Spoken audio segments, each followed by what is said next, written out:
एक शेर बनता है 𝗔𝗯𝐴𝐵 जी का, इरादों और उम्मीदों को कभी मरने मत देना, क्योंकि राह वहीं से मिलती है जहां से रास्ता नहीं निकलता।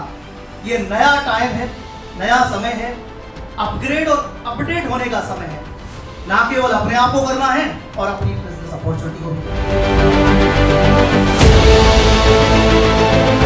तो ऐसे बिजनेस अपॉर्चुनिटीज हम आपको आज बताएंगे जो आपको अफ्रीका जैसे मार्केट के अंदर, इवन स्पेशली फॉर वुमेन्स जो स्टार्ट करना चाहती हैं, उनके लिए भी बहुत सपोर्टिव हैं।